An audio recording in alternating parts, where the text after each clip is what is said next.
Within your organization and your colleagues and your coworkers, you have to know. We talked about that example, but you got to know when to tap out.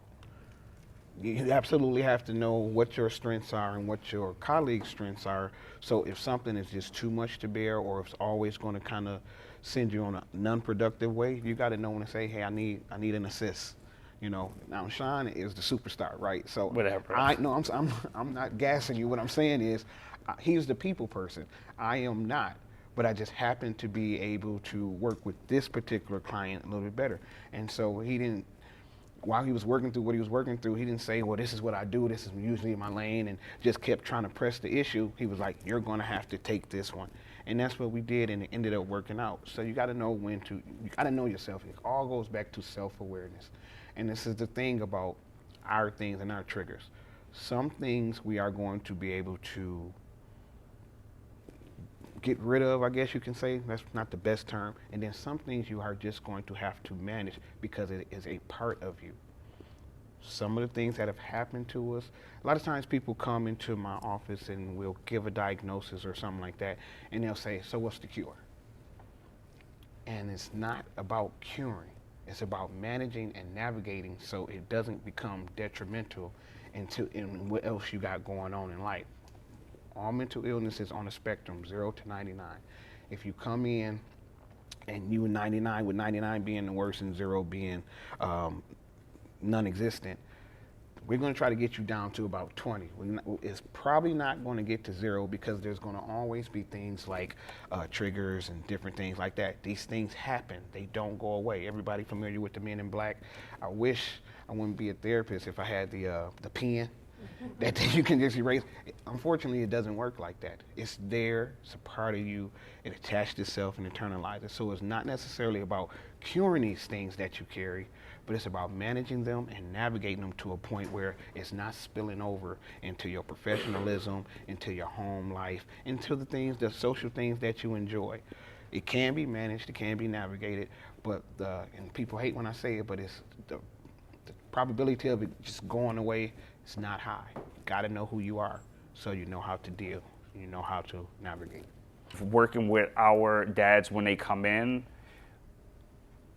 this is important. I want you to, this is really key, guys, is that if you get opposition, don't throw out the baby with the bathwater. Just think about it.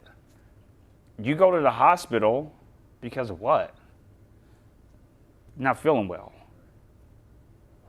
Right? You may go to the doctor to get your checkup, but most people go to the hospital because there's an issue. And so they're coming to you, guess what? There's somewhat of an issue. And so when that issue arises, why do we get all untangled? That's why they're coming in the first place, depending on what is the issue. And so when I train people, at our agency, it's so if a dad comes in and he is upset and he's angry or he doesn't know how to communicate, my thing is like, okay, he doesn't know how to communicate. That's why he has to come here. That's why he's coming to get this help.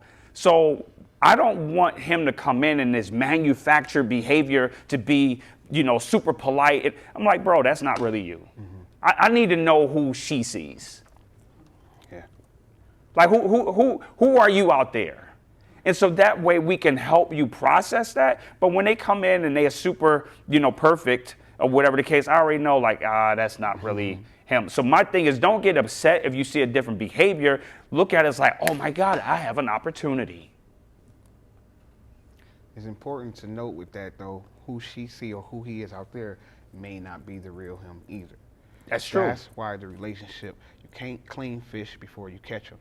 The relationship has to be built, and then we can get to, we like to call ourselves gold diggers, because underneath all of that pain and trauma and aggression and different things like that, there's purpose inside every person. Now that's not religious or anything like that. People are here for a reason, but life happens. And so if you get that relationship, build that rapport, and get them things like trust and being able to confide and different things like that, you can eventually see or at least pull out some of the reasons why these people are here. And when you help someone discover that, the rewards are not only self-fulfilling, but that person, how you said we can't get rid of them, it happens so much. They just be around. They pass the class. We have a graduation, give them their certificate and different things like that, and they there years after their time and different things like that. And it's not just for them, but it's for us as well, just in life, because people needs people. Iron sharpens iron, and all of that good stuff. So I'm saying that to say that what they present in that environment might not be the true them, but how they've been operating and behaving might not be the true them either. So always keep that in mind, please. Yeah.